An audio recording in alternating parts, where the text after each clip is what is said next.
We're going to answer some questions that you guys have. Brandon's going to come forward. We got time for about 1 or 2 quick questions. Something that we're doing through our series through the book of Proverbs is all about wisdom. And so one of the best ways for us to get wisdom is for us to ask good questions. So you've texted in your questions. If you haven't texted it in, you can text it in tonight. We'll do a couple of questions tonight, and we'll answer a couple on a podcast, maybe a YouTube video, and we'll answer some questions next week as well. So we're going to go ahead and jump into the questions. You guys good? Okay, first question is this. Hey, what's up, Brandon? So we're answering these off the cuff, no preparation, but we do want to be able to serve you because we love you. Here's the first question. I often feel surrounded by new friends with good qualities, but they fall short in being reliable, encouraging, or intimate in hard times. How do I find the good ones or good friends? That's a big question. Do you want me to go first? You go first. Okay, here's what I'll say. Put it off on a good friend. So it says, I often feel surrounded by new friends. Now let me tell you this. It takes a long time to build a friendship. Friendships don't happen overnight. And it's going to take a long time for you to develop a wise friend. Most people, they're still trying to fill you out. They don't know if you're a safe person, and you can be too trusting too fast. You can go too deep too quick with people, and that scares them away. Or you can go too deep too quick. Not everybody needs to know everything in your life so fast. You need to have a little bit of wisdom for yourself as you're looking for wisdom from others. Because if you share too much too fast, people will be like, whoa, that's too much. Right? I didn't sign up for this quick. It takes a long time to build a very strong relationship. Right? Me and you, we've been friends since my 16th birthday party. Brandon came to my 16th birthday party, and we've been best friends ever since. But this is like a 17-year-long friendship that we have. And that's something that's a rare friend. But you want people who are encouraging. You say they are. You want people, but the thing is that intimacy is a scary thing. And many people have been hurt, many people have been burned, and so it's going to take a little bit of time for them to open up to let you in. So my best advice is that you would slow down, you would enjoy the moment, enjoy the season, and then let it see where it takes you. Yeah, I think that's very good. So it seems like a couple of things I would say too. So you say that these friends have good qualities, but they're falling short in other areas. So it seems like you found good friends, but maybe this is an opportunity for us to use that proverb where it says that iron sharpens iron, right? So if they have those good qualities in them, you see those good friendship qualities in them, it's an opportunity for you to encourage one another, to build up one another, to sharpen one another, and maybe, just maybe, you will start to see those qualities that you're looking for, that where they're falling short, that they become better in those areas because of your friendship. So like Byron said, it takes time, it takes an investment. Yeah. To develop that friendship with somebody else. And I would also say, not to be religious Ralph, but have you prayed about it? No. I would say that a good friend, like Byron just said a moment ago, no one meets all of these characteristics of a good friend all the time, True. Right? Jesus is the true friend. He's the one who meets all these qualities and characteristics at all times and in every scenario where we need him to be a friend. But we don't do that because we're broken, we're sinners, and we have sin in our hearts. So we need to be praying that the Holy Spirit would do a work in these new friends to develop these qualities, because ultimately these are Jesus qualities, these are Christ-like qualities, these are spiritual qualities that require the Holy Spirit to build in those people and in these persons in our lives. So pray about it, that God would use one another to sharpen one another, and that he would slowly build these qualities in you and in them over time. Yeah, as I hear this, and I don't know if there's another question that is going to answer this, but let me say this. You're talking about new friends. Okay, one thing you need to understand when it comes to friendship is that not everyone is going to be your friend. And you know what? That's really hard for us to hear because we all think we're special and everybody should love us. But not everyone is going to be your friend, and you need to be okay with that. And you're not going to be everyone else's friend. There's people who fill different roles in your life.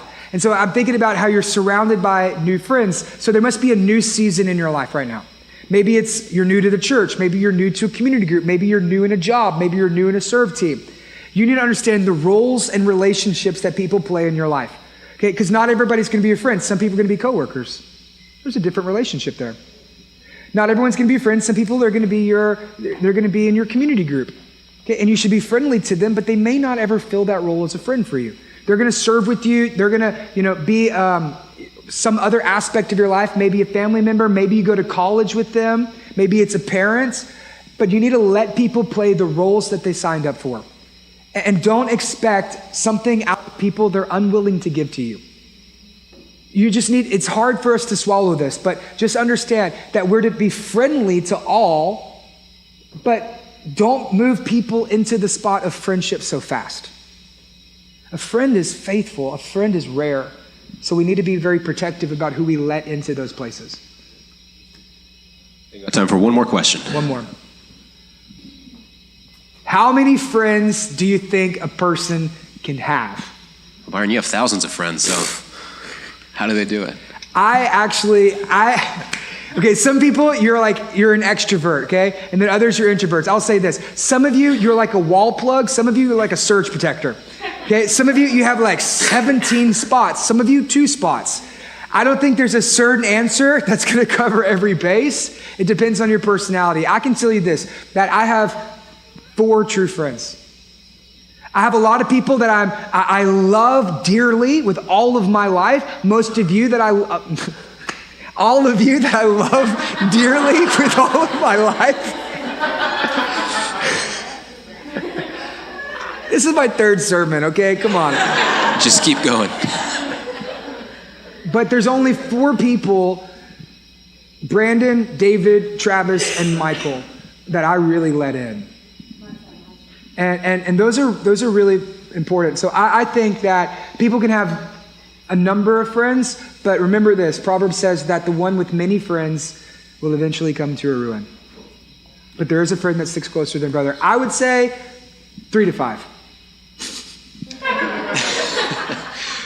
So not to go off on something else, but so there's actually a principle behind this, and Byron and we actually talk about this sometimes, but it's called the Dunbar principle, or the Dunbar number, and he actually he separates friends into different categories and in different numbers, right? So he says that you can have intimate friends, which is like Byron's talking about here, these very close intimate friends.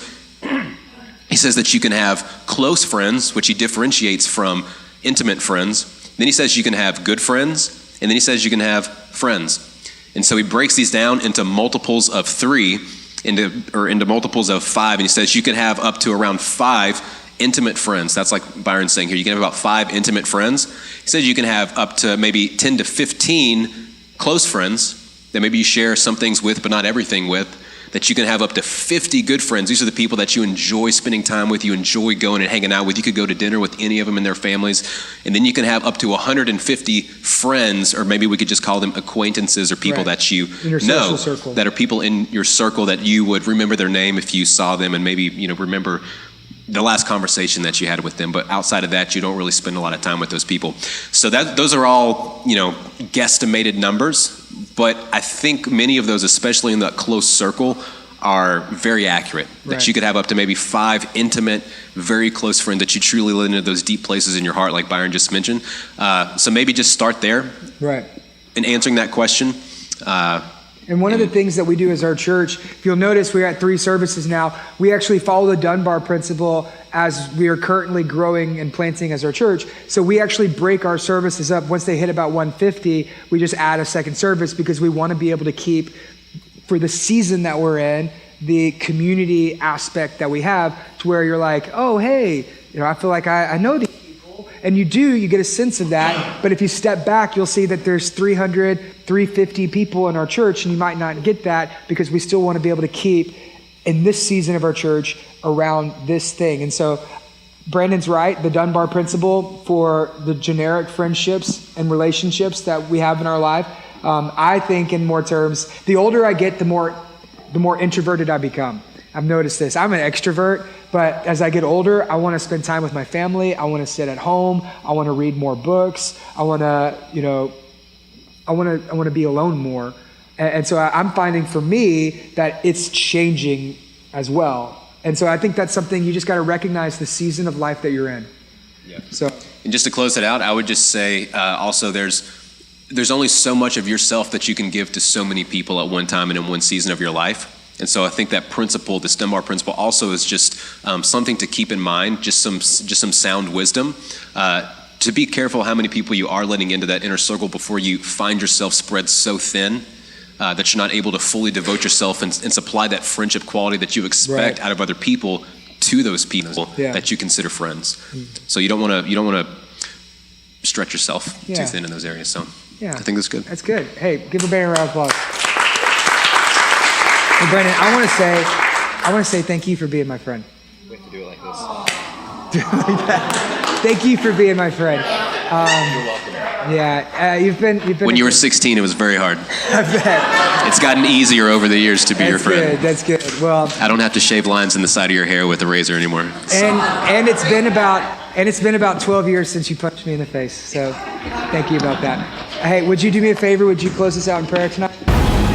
Well, thanks again for tuning in with us here at Redemption Church. If this message was helpful to you in any way, leave a review, like, comment, or share with your friends to help others experience life change through Jesus.